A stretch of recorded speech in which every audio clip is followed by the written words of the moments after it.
We talked about collars earlier, collar chokes, neck chokes Monday, and a little bit today, yeah? We used our choke when he goes to defend to set up our submissions. Today, now, on an X choke, I always cross, right? It's called an X choke, for those of you who don't know, is look, my arms make an X, pretty simply. And some people call them cross collar chokes or collar chokes, but the 99% of the world calls these an X choke. Ready? Go ahead. Okay, so we're gonna do something a little bit different. Is anybody in this room not, at one point or another, held on to some type of baseball bat? Right, so if I was holding onto a bat, I'd have one hand gripping and the other hand gripping almost on top of each other, and my palms are facing each other, and I would make a grip like this is why this is called a baseball or a baseball bat choke. So watch what's gonna happen. Now, instead of like an X choke where I have to cross and cross, whether I'm palm up, palm down, or whether I circle the mat, I'm gonna go onside. I don't need to cross in front of the neck now.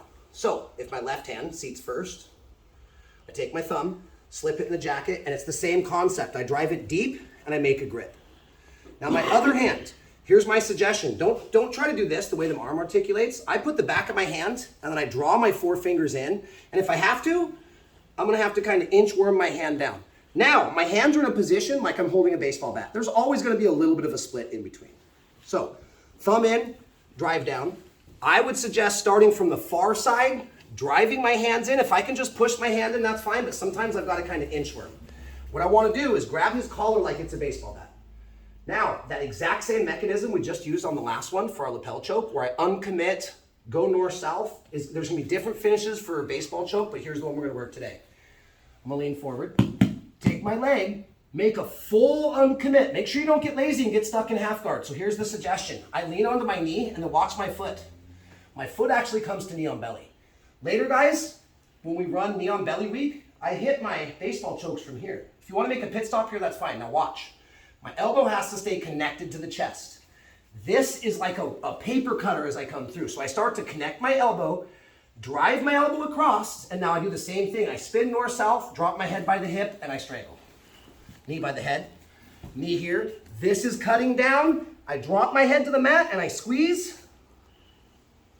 And there's my finish, just like I'm holding on to a baseball. So a lot of times when we're learning baseball choke, it's usually from knee on belly. I pop up, I go knee on belly, I come here, and then I would spin and finish.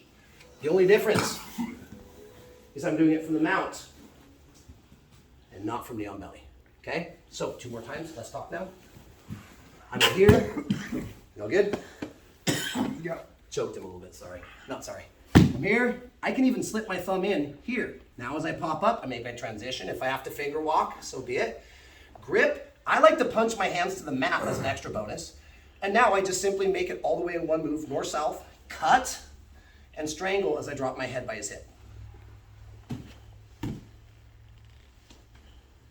Also, last thing. See how I don't let his head stay on the mat? When I do this, I'm lifting with my backhand and cutting with my front hand to cause this scissor motion. What I'm doing, guys, is using his lapel and the bones in my hand and arm to close down the carotid arteries. Okay, so one more time so I don't kill it. Maybe I do my skydive. Maybe I set my one hand up first. Now I set my second hand up. When I'm ready, see how his head is coming off the mat? This hand lifts, this hand cuts, and I hold it until they tap out. So this is the north-south baseball choke from now. Ready? 1, 2, 3. Let's get it. After this, guys and girls, we'll roll. 1 second.